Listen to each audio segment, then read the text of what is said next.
Bonjour à tous, vous connaissez le taekwondo, le karaté, mais est-ce que vous connaissez le kung-fu?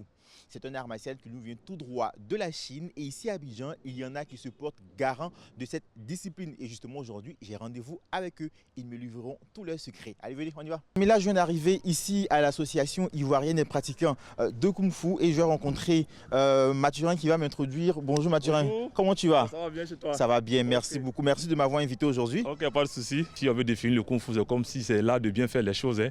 Voilà. Et ici, nous entraînons ici régulièrement les samedis. Mais aujourd'hui, nous avons un entraînement spécial.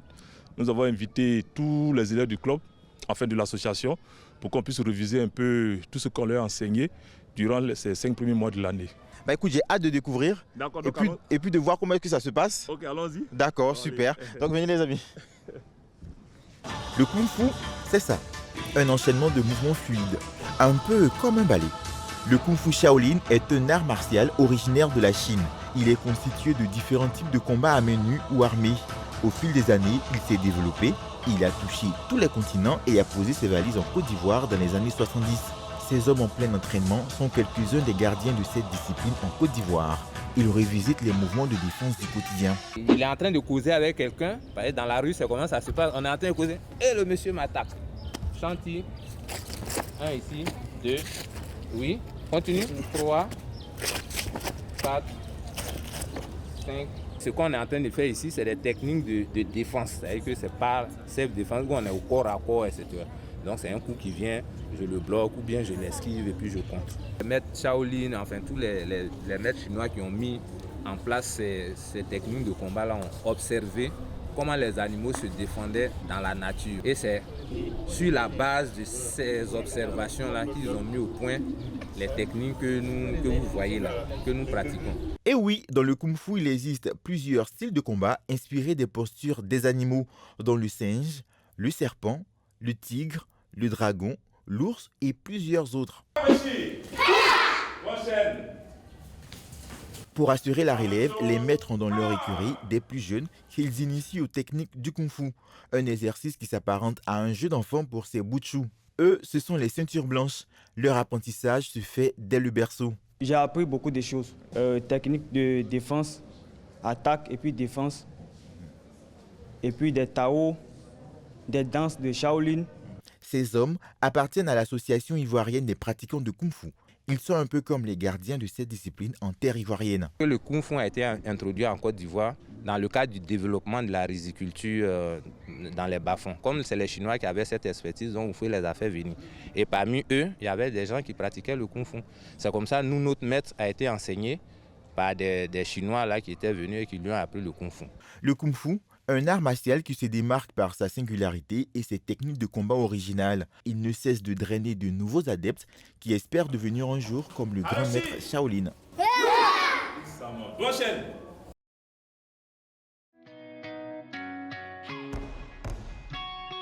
C'est la table là. C'est quoi Comme chaque dernier samedi du mois, c'est le même rituel dans la maison d'Alidou. On sort les cartons pour nettoyer les trésors. À l'intérieur, on retrouve plusieurs distinctions, des trophées, des médailles, des tableaux d'honneur. Tous appartiennent à Alidou, athlète de haut niveau et champion ivoirien paralympique. Il faut bien enlever les poussières là, s'il te plaît. On rend ça un peu propre. Parce que quand ça reste comme ça, les toits d'araignée, ça fatigue les trophées là. Bonjour Alidou. Ah Fabrice, comment tu vas? Ça va bien, merci. Et chez toi? Je t'ai dit matin là, je suis tombé sur toi. Voilà, on fait sortir et puis on nettoie un peu par rapport à la poussière, tout ça. C'est ça. Parce qu'on vit ensemble, voilà. Il faut nettoyer les médailles. Donc voilà, par semaine on choisit un jour comme ça et puis voilà, on fait un peu le nettoyage de mes trophées et tout. Question de bien conserver ça pour ne pas que ça se gâte. Ces trophées sont la matérialisation d'une grosse fierté pour Alidou. Il le sent encore plus pour sa fille qui est la fan numéro 1 de son papa champion. Depuis sa séparation d'avec sa femme, Alidou s'occupe seul de sa fille. Aujourd'hui père monogame, sa vie a complètement changé et gravite autour du bien-être de sa fille. Relation père et fille, ça va, ça va. Il y a toujours eu des embrouilles, on s'entend pas, on se tape, et puis voilà. Elle te fatigue beaucoup. Beaucoup même, voilà. Beaucoup même. Kira, c'est vrai, non, tu fatigues pas? Beaucoup. Beaucoup ou bien peu? On dit. Pas beaucoup. Pas beaucoup. Pas beaucoup. Mais tu peux pas dire c'est beaucoup. Et vu qu'on est deux, c'est pas facile. Depuis elle est petite, voilà. De la maternelle, suivre son circuit scolaire, là-bas, l'école, aller faire les entraînements, venir la chercher. C'est compliqué. C'est compliqué. D'abord, compliqué pour moi, parce que je ne peux que lui donner l'amour d'un père. Et l'éducation d'un enfant, c'est à deux, ça se fait. Maintenant, quand il y a l'absence de l'autre, comment toi, tu dois faire pour combler ce vide-là? Je suis en perpétuelle recherche de stratégies, de conseils, pour pouvoir lui apporter tout ça. Mais je pense que ça va.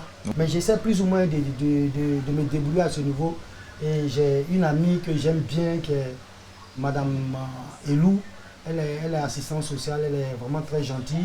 Donc quand il y a des vacances ou bien quand je dois bouger pour des compétitions, je confie ma fille à cette dame-là qui est bien encadrée, elle a un gré. Et je passe à travers votre télé en même temps pour lui dire merci et que Dieu la bénisse. Tu arrives à être, on va dire quoi, sévère quand il le faut et doux quand il le faut? Oui, elle peut témoigner. Quand elle fait quelque chose qui n'est pas bien, je tape. Voilà. Par moment, on se boude même, elle peut ne pas me parler un jour, mais il me fout. Je dis, c'est ça que tu dois faire. C'est cette richesse-là que j'ai, l'amour et la vérité, c'est ce qu'elle peut te donner. Pour honorer son père, Kira travaille toujours pour figurer parmi les meilleurs de sa classe. En témoigne son tableau d'honneur. Décerné à l'élève diamanténée Kira Yasmine en classe de CM2 pour son excellent travail au cours de la composition, de la troisième composition, avec une moyenne de 16,71 sur 20. Je veux faire plaisir à mon papa pour qu'il soit encore encouragé, pour qu'il soit fort. Mes révisions, ça se passe bien grâce à mon maître. Il nous apprend des bonnes choses, il nous aide. Et puis aussi mon papa, à chaque fois qu'il quitte au sport fatigué, il me donne des exercices, on traite ensemble, on révise ensemble. Parfois on fait des dictées, des tables de multiplication, on révise à chaque fois. Quand tu vois tous les efforts que ton papa fait pour toi, pour ton éducation, pour ta scolarité, comment tu te sens?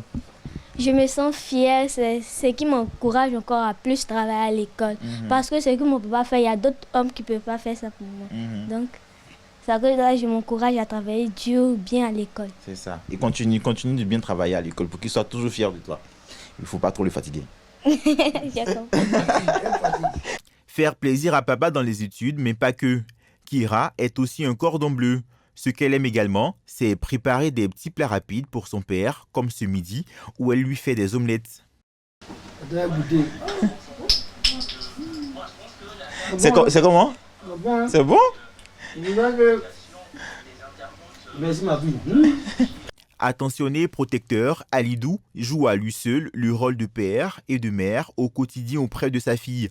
Même si la tâche est loin d'être aisée, il recharge d'amour les batteries de son cœur afin de toujours partager de l'énergie saine à sa fille, qui est vraisemblablement la prunelle de ses yeux.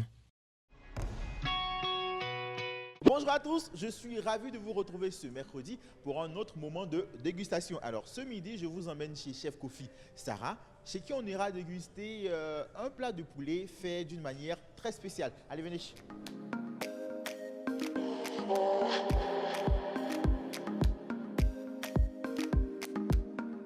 Bonne arrivée Fabrice. Bonjour, merci beaucoup. Comment vous allez? Ça va bien, merci. Ça va, par la grâce de Dieu, ça va. Mouah. Oh, ça fait plaisir de vous voir ici.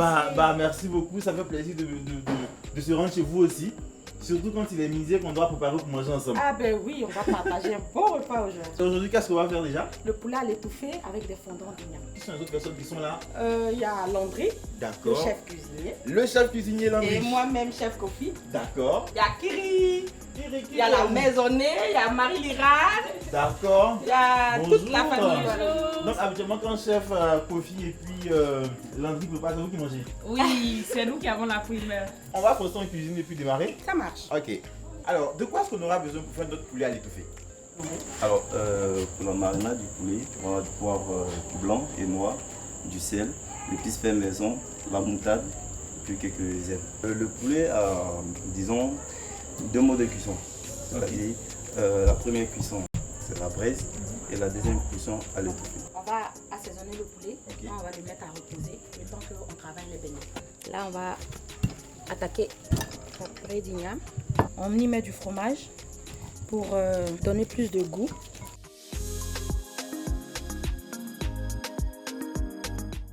mettre le poulet à braiser. Le poulet a maintenant une belle coloration. On va la découper. Et ensuite, assaisonner, lui donner du jus. D'accord. Et le mettre en papillon.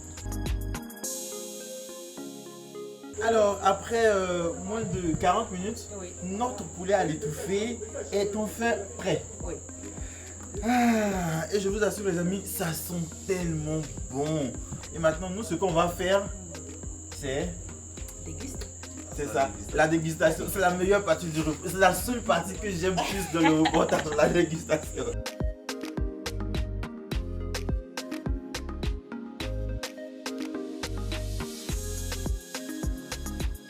Alors dites-moi, comment est-ce que vous trouvez ça? Délicieux. Délicieux, hein? Très bon surtout. Ouais. Avec l'intérieur qui est très fondant, très coulant et l'extérieur qui est croquant.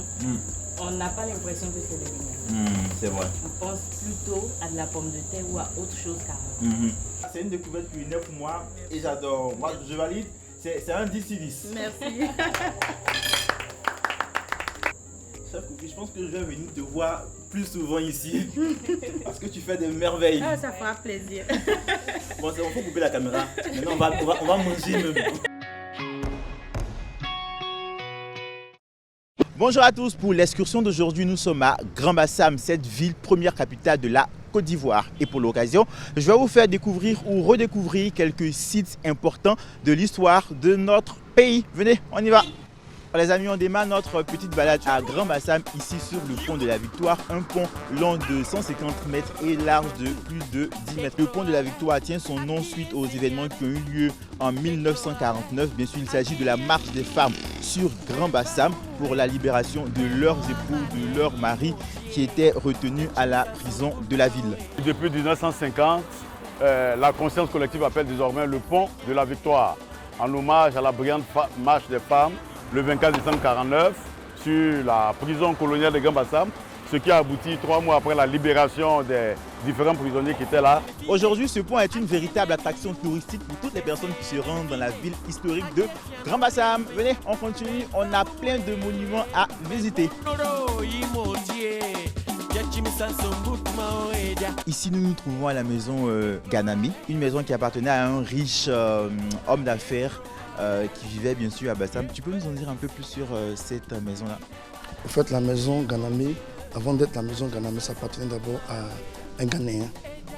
Le Ghanéen qui a pris chose à la maison de là jusqu'à chose au balcon. Donc il y avait une épidémie de la malaria, ne pouvant pas supporter. Les Ghanéens étaient obligés de léguer ça, de vendre ça à Ganami, qui est monté syrien, français, depuis 1920.